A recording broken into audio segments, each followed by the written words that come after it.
My name is Lana Hayes, 46 years old, a high school English teacher in Sacramento, divorced, two teenage daughters, and now technically a widow, though I rarely use that word.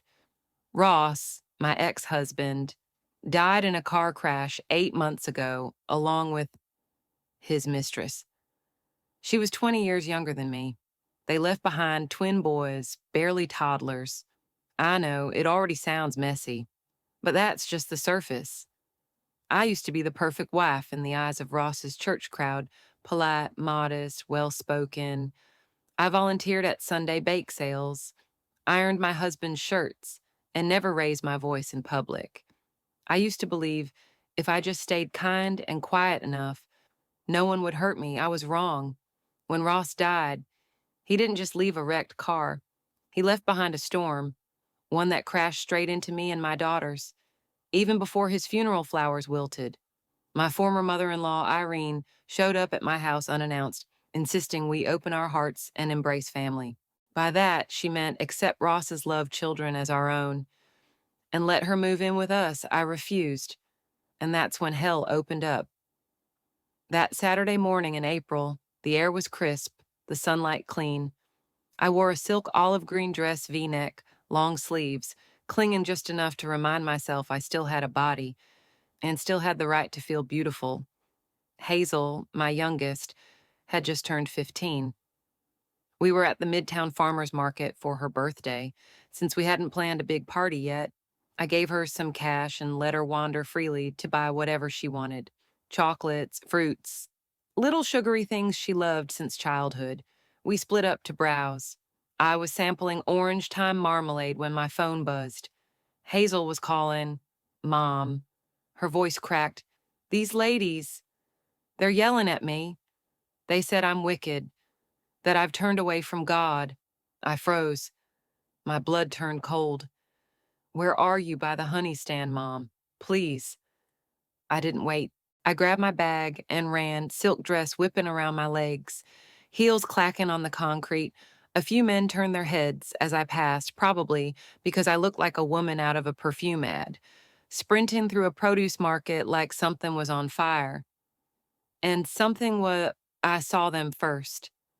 6 elderly women surrounding my daughter like a circle of white vultures, all wearing matching white prayer robes with lace edges and embroidered name tags. Sister May, Sister Ruth, names I recognized from the church. Ross's family used to drag me to. Hazel stood in the center, clutching her paper bag, pale and stiff like a cornered animal. One of the women jabbed a finger at her.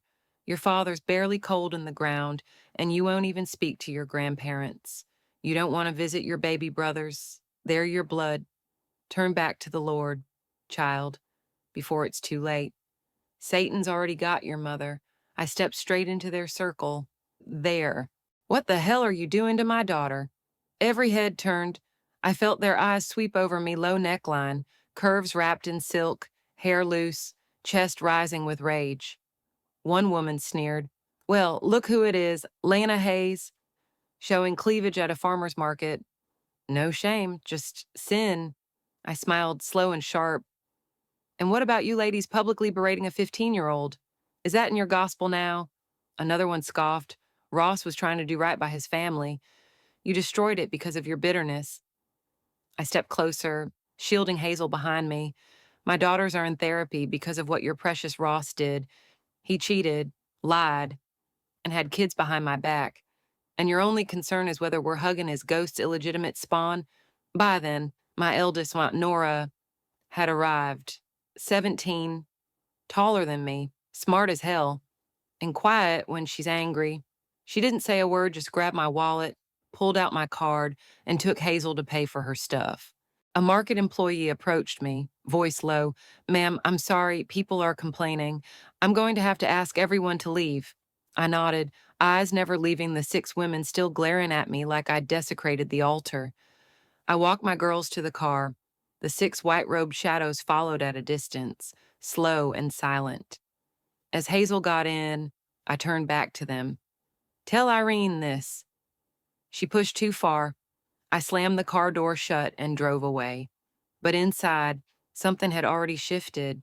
If she wanted to drag me back into this war, then this time I'd finish it. For good. I hadn't stepped foot in New Hope Fellowship since the day Ross died. Honestly, I'd stopped believing in their idea of God long before that, the kind of God who only shows up for bake sales, scowls at divorce, and magically turns a cheating man into a misunderstood saint the second he stops breathing. No thanks. Ross died 8 months ago in a high-speed car crash on I-80. Naomi, his side chick, was in the passenger seat. They both died instantly. The twins, two little boys barely out of diapers, were in the back seat, somehow unharmed. They were headed to the old cabin Ross and I used to take the girls to when they were little. That cabin had our memories etched into every inch, the pine kitchen table Nora first painted glitter on, the porch swing where Ross once kissed me after I miscarried. I spent the entire summer of 2007 fixing it up. Now it had turned into his getaway shack for a second family, but the real impact didn't hit until after the funeral. 3 weeks later, Irene showed up at my door, uninvited, same overpowering jasmine perfume, same bouffant hairstyle, same judgmental eyes that had assessed me on my wedding day and found me suitable enough. She wore a burgundy lace dress and heels too high for someone her age. She looked like she was about to MC a charity gala, not talk about a man who'd just died. I came to speak seriously, she said the moment I opened the door, about what I asked flatly, the future of this family, what family I wanted to scream, the one your son built with lies and condoms he didn't hide well enough. I poured her tea anyway. Out of habit, maybe. Or maybe I just needed to see her hand tremble when I handed her the cup. I plan to take custody of the twins, she said. They're Ross's flesh and blood, and you, though technically divorced, you still have a role. As a woman of faith, as a mother, I nearly spit my tea. A role. After your son cheated on me for 3 years, you knew. Don't play innocent. She didn't deny it, just looked down at her cup and sighed. Hazel and Nora should learn forgiveness. It's not their fault their father sinned. These boys are trauma triggers, I snapped. My daughters are in therapy. Irene, because of the lies, the abandonment, the image of their dad holding a woman half my age in our kitchen. But you knew that already, didn't you? Her tone hardened. I have already submitted paperwork for temporary custody, and I intend to request visitation rights for Hazel and Nora. My stomach twisted. This wasn't about love or legacy. This was about control. Ross died too suddenly. He didn't update his will. He didn't leave instructions. So now, Irene saw her chance to claim what was left, not just the twins. My daughters, my life. You really think, I said, standing up, that I'm going to let you move into my house and play holy matriarch while feeding the neighborhood lies about how I abandoned Ross's children? I never said. You posted it. I interrupted, grabbing my phone. I'd taken screenshots. On the church Facebook group. You called me selfish, said I rejected the boys because they were male, that I couldn't handle strong men in my home. Want me to read it out loud? Her face turned the color of her lipstick. I leaned in, dropped my voice. You may have fooled your prayer circle, but you will never manipulate me again. Not with guilt, not with God. When she left, I locked the door behind her. My hands were shaking.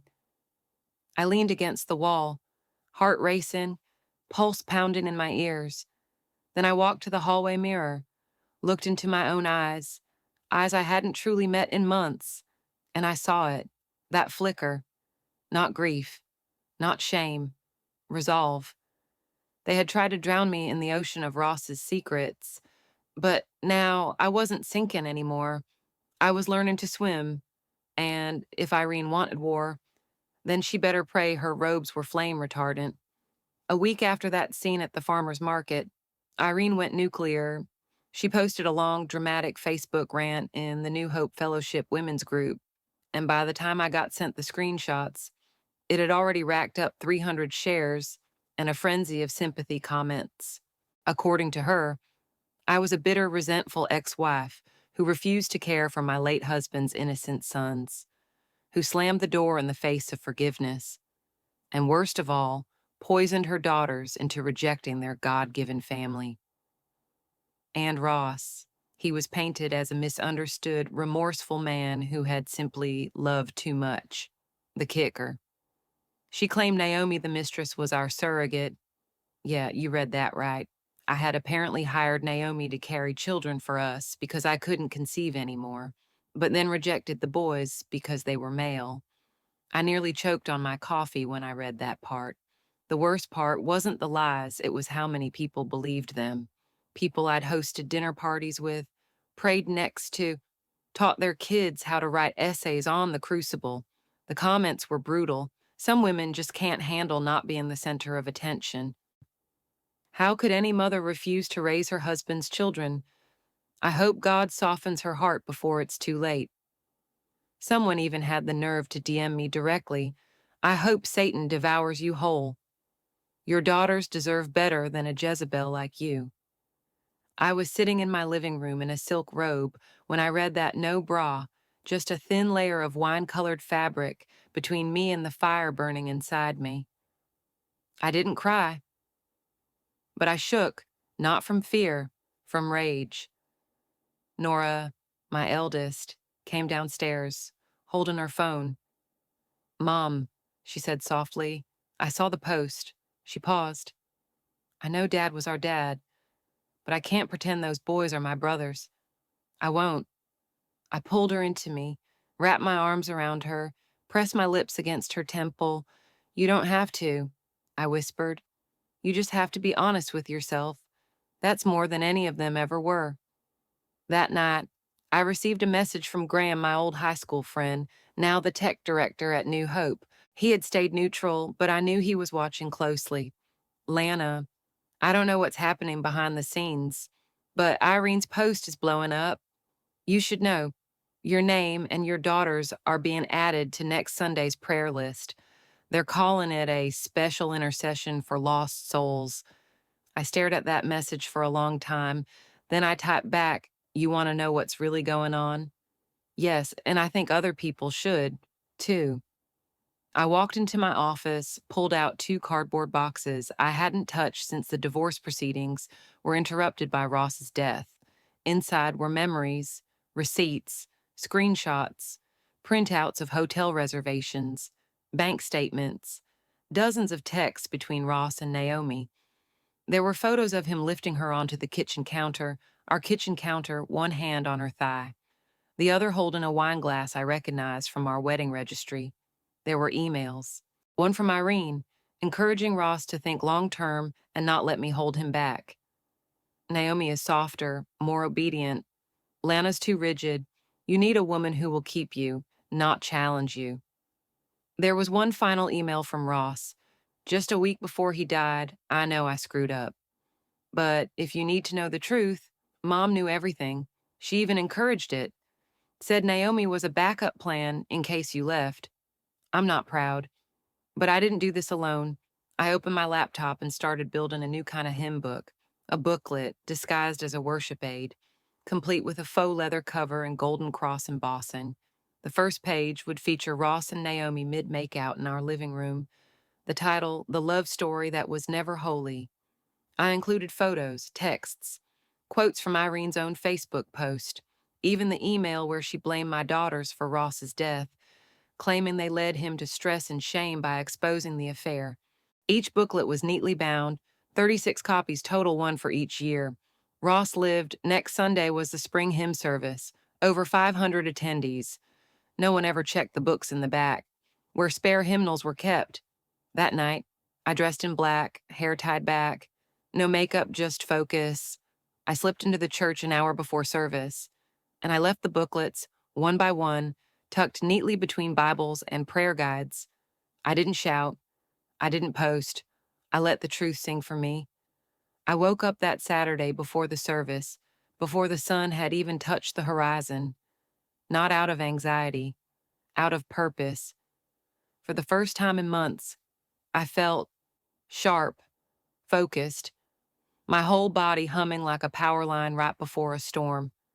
I slipped on a silk robe, champagne-colored, smooth as sin against my bare skin. No bra. No need to shield myself anymore. I had been covered in shame for far too long. Now I wanted to feel the air on my skin. I wanted to remember I was still alive. The house was quiet. My daughters were still asleep. I brewed coffee, the rich aroma curling around me like a spell. Then I sat down at the kitchen table and stared at the 36 hymn booklets I'd finished assembling the night before. They looked innocent enough. Cream-colored covers, embossed gold crosses on the front. Inside, the pages were printed on glossy, high-quality paper. Each one was a trap and a confession. Page 1, a full-color photo of Ross with his mouth between Naomi's legs. In my living room, beneath our wedding portrait. Page 2, a screenshot of a text from Ross to Naomi. You taste better than Lana's cooking ever did. Page 3, bank statements for a hotel he'd visited during our 18th anniversary weekend. Page 4, an email from Irene titled Handle in Lana. Page 5, a copy of the message Irene sent me after Ross died, accusing my daughters of causing his death by telling me the truth. If they hadn't snooped, none of this would have happened. They broke their father's heart, and now you'll all burn for it. 36 booklets. One for every year Ross had lived before the universe decided it was done with his lies. I named them truth psalms. They weren't a prayer. They were an unveiling. By noon, I changed into something modest ironic. Really just black slacks and a simple button-down, hair in a bun, glasses on. I drove to New Hope Fellowship under a sky so clear it almost made me laugh. There was no security at the church during prep hours, just an elderly volunteer named Don, who barely looked up from his crossword when I walked past the side entrance. Graham had told me the storage cabinet behind the main pews held extra hymnals for guests. I walked quietly down the hallway. The air smelled of old pews, melted wax, and something sickly sweet like too many artificial apologies. There was the shelf. I slipped the booklets in, mixing them seamlessly among the real hymnals, each one placed like a little bomb of truth in a sea of pretend grace. I held one last copy in my hands, flipped to page 1, and stared into the frozen faces of Ross and Naomi mid-debauchery. I whispered, "Welcome to Sunday service, asshole." The next morning, I didn't go to church. I stayed in bed, wrapped in satin sheets, sipping a mimosa while sunlight danced across my collarbones. Hazel and Nora were sleeping in. The house was warm, safe, and finally, still. My phone buzzed at 9:42 a.m. It didn't stop buzzing for the next hour. First message from Graham Lana. "What did you do?" Second message from a blocked number. "You're disgusting. He loved her. You're just bitter." Third message. "My mom just threw up in the bathroom after opening that hymn book. You're sick." I laughed. Not a cruel laugh. A cleansed one. I curled my legs beneath me, one hand resting just above my breastbone, feeling my heartbeat like a drum of vindication. Facebook exploded by noon. Videos started popping up, clips of stunned worshipers flipping through the books during the opening hymn. One woman gasped so loud, she dropped hers on the floor. Another walked out mid-service, mouth covered in horror. A teenage girl posted a TikTok. So I opened a church hymnal and saw a blowjob. WTF. The church's official Facebook page went into damage control. The senior pastor issued a post. "We are investigating a malicious act of deception. Please refrain from sharing any of the material publicly and pray for clarity and peace." But it was too late. The fire had already caught. One of the church elders, Jacob, stood up during the service, holding one of the fake hymnals high above his head. "This," he said, his voice shaken, "is what we've been worshiping next to. A lie, a mask. I trusted Ross. I prayed for his soul. And now I see I was praying for a fraud." Then he turned and pointed at Irene, seated in her usual front pew like royalty. She knew. And she let us honor a man who never honored anyone. The church fell silent. Irene, in her purple lace and pearls, sat frozen, not crying, not defending herself, just silent.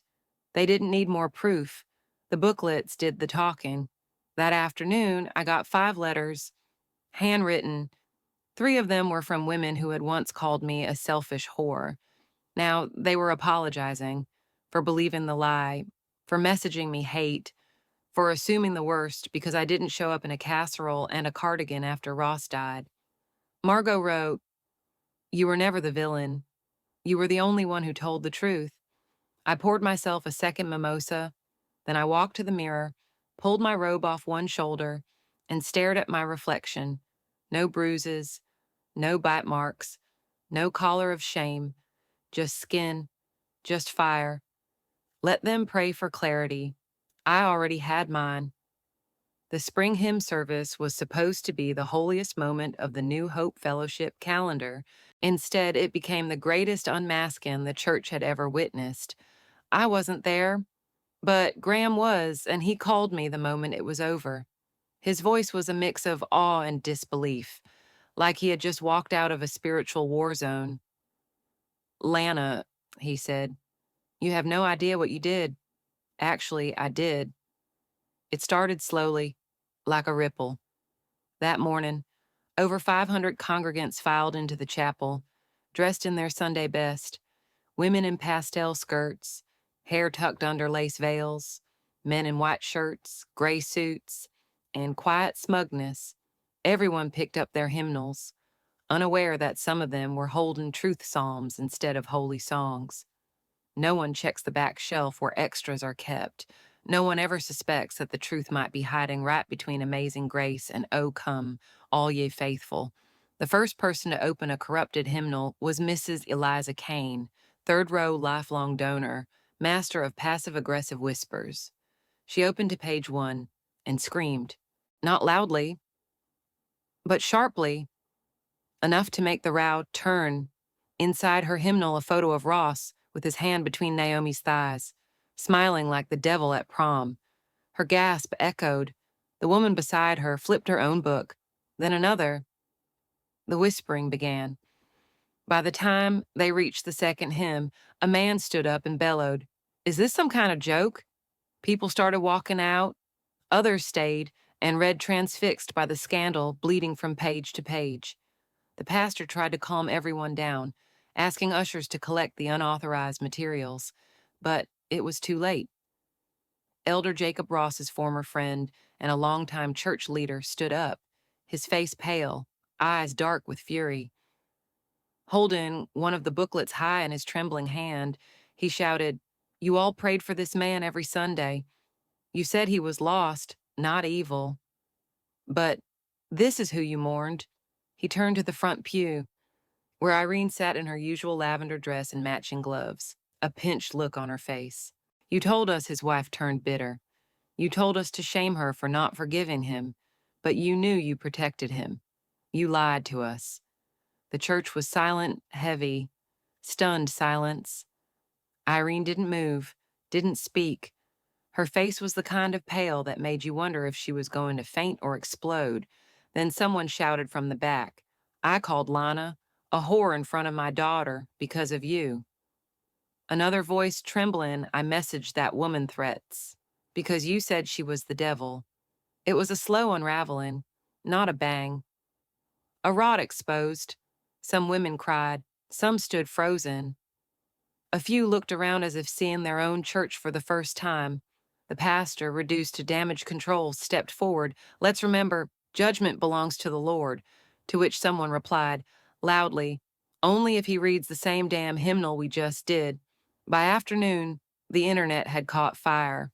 Clips surfaced, photos of the fake hymnals, blurry videos of people flipping through scandalous pages, TikToks with titles like Sister Naomi, Caught on Her Knees, and Church Lady Hits Holy Fan.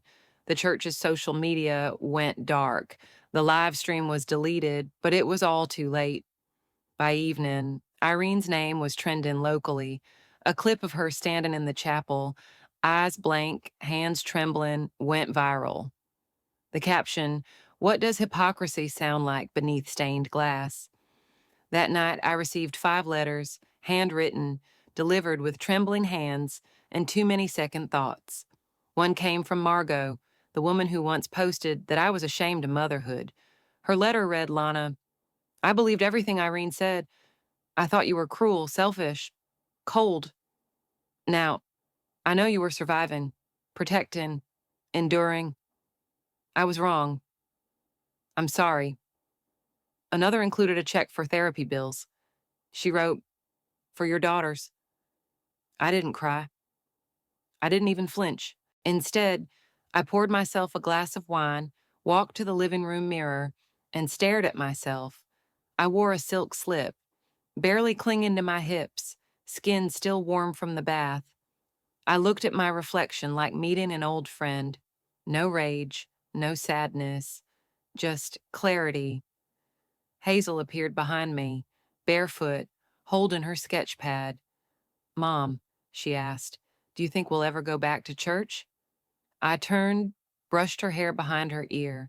Sweetheart, I said, we don't have to walk into a building to know we've already been redeemed. She nodded, eyes soft, and I realized they didn't just try to break me. They tried to write my story for me, but I took the pen back, and I didn't need a pulpit. I just needed the truth. 3 days after the hymn book explosion, Irene was formally asked by New Hope's Board of Elders to step back from church activities for a period of personal reflection, which, in polite church speak, meant you've been excommunicated without the ceremony. Graham sent me the text at 7:12 a.m. She's officially out. I read it in the kitchen while stirring sugar into my coffee. I didn't smile, I didn't gloat. I just breathed, long and slow, like I was finally allowed to. The woman who once ruled the church foyer with Bible verses and backhanded blessings was now too toxic to sit in a pew. Her halo cracked, her throne gone. That afternoon, she posted a public Facebook status, the longest I'd ever seen from her. It began like this: I no longer believe in people. The rest was a pity parade. She wrote that she'd been ostracized by her own community for a few misguided choices made out of love, that no one visited anymore, that her husband Ross's father wasn't speaking to her, that she felt like a ghost in her own church. She ended with, if Ross were still alive, he wouldn't have let this happen to me. I laughed quietly, bitterly. Ross. The same man who cheated, lied, and left behind chaos wrapped in car insurance paperwork. Hazel saw the post before I did. She handed me her phone without saying a word. After I read it, she asked, does she really think Dad would have saved her? I didn't answer. I just kissed her on the forehead and pulled her close. For days. The comments under Irene's post poured in. A few people clung to her side. We all sin. You're still loved. Don't let them push you out. This is your church too. But most weren't so forgiving. One comment from a woman named Rhonda cut deep. This isn't about your grief. It's about your lies. You knew your son was cheating. You let it happen. You shamed his wife. You punished 2 teenage girls. You weren't ousted. You got found out. And the part that hurt her the most, no one showed up. No one came by with casseroles or prayer journals. No handwritten cards. No praying for you texts from the pastor's wife. She wasn't just rejected. She was erased. A week later, I received another letter, this one in Irene's handwriting. The envelope was careful, deliberate. I could almost see the hesitation in each loop of ink. Inside, Lana, I know I don't deserve your time, but I've lost everything. My name, my family, even my church. Ross's father won't speak to me. Our friends have gone quiet. I only ever wanted to keep my son's memory alive. I didn't mean to hurt your daughters. You've won. You have your girls. I won't pursue visitation. I won't fight anymore. Just tell them I love them, even if they never believe it. I held the letter for a long time, then folded it, not gently, not cruelly, just finally. Hazel walked into the kitchen, saw me holding the envelope, "What's that?" she asked. "Another apology." I said, "Are you going to keep it?" I looked at her, then at the fireplace. No. I struck a match, watched it catch. We sat there, watching the paper curl and blacken, the ink disappear into smoke, not out of vengeance, but out of release. She couldn't hurt us anymore. Not with her words, not with her silence. She was done, and so were we. Later that night, I walked barefoot into my bedroom, wearing nothing but a robe and my own peace. I opened the window, let in the summer air. The wind brushed against my collarbone like a lover's hand, and I stood there in the dark, letting it touch the parts of me that had been buried beneath someone else's expectations. I thought of Irene. Alone in that big house with no one to listen to her sob stories, no audience, no choir, just a woman with no one left to control. And I thought that's what real exile looks like. Not dramatic, not loud, just quiet. 3 days after I burned Irene's letter, another envelope arrived this time from the church, New Hope Fellowship. The logo was printed in soft gold. The envelope was thick, formal, almost reverent. I stood in my kitchen in a cotton robe, barefoot, holding it in one hand while stirring coffee with the other. Inside was an invitation, a special women's gathering. The letter said, "A session for forgiveness and restoration for women of the faith." They wanted me to join them, speak, even share my journey, reconnect with the community. Translation: Come heal us so we can feel better about how we treated you. I didn't scream, didn't tear the letter in half, not immediately. I just set it on the counter and smiled, because this wasn't a peace offering. This was cleanup. They weren't inviting me out of compassion. They were trying to repaint the walls they'd splattered with judgment and gossip. They wanted a redemption arc, but I wasn't giving them one. I didn't need their apologies to move on. I needed to be left the hell alone. Hazel came downstairs with a sketch pad in hand. "Mom," she said, "Ms. Kim from my art class wants us to draw a woman we admire." I raised an eyebrow, and she grinned. "I picked you." My heart caught in my throat. "I want to draw you in a red robe," she continued, "with your hair down and fire behind you, and you're holding a burning book. Not sad, just powerful." I laughed, pulling her into my arms. "Sweetheart, that sounds more like a witch than a mom." "No," she said seriously. "Your justice. You didn't blow anyone up. You just told the truth." And that was enough. God, if I'd ever doubted myself, I didn't anymore. That night, I went to the local bookstore and bought a blank leather journal. Thick, black, stitched at the spine. A little intimidating, just the way I liked it. I sat at a quiet corner table in a coffee shop I used to cry in after Ross's affair came out, and I wrote, page 1. They called me cold, bitter, godless. They said I let go of grace, but I never let go of grace. I let go of abuse. I filled the journal slowly, carefully, not to vent, to document what Ross did, what Irene did, what the church let happen, how they asked me to apologize for bleeding after they cut me open. I titled it The Truth Sang. It would never be published, but it would be passed down, because someday Hazel and Nora would need to know not just what happened, but how I survived it without becoming like them. 2 months later, a local reporter reached out, said she'd heard whispers about a woman who stood up to her church and won. She wanted to write a piece. I declined, but as she turned to leave, I said one thing. If you write anything, don't make it about revenge, don't make it about scandal. She looked confused. Then what should I make it about? Write about daughters. I said, write about how they watched their mother get torn apart and still saw her as whole. Write about a woman who wore silk and fury in the same breath. Write about a woman who told the truth, even when no one was ready to hear it. She nodded, silent. Then she left. That summer, I took the girls to a beach cabin just outside Santa Cruz. It was quiet, warm, the kind of place that smells like salt and cedar and new beginnings. Hazel brought her sketch pad.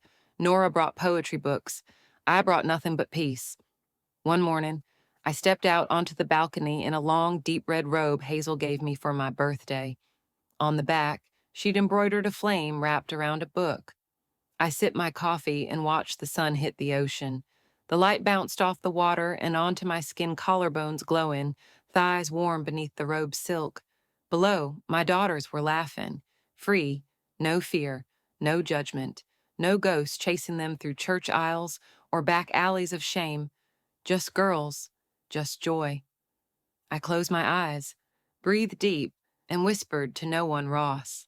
Irene, you tried to ruin me. You tried to write my ending. But I'm still here, and you are silent. The breeze carried my words out over the waves, and for the first time in years, I felt like my story belonged entirely to me.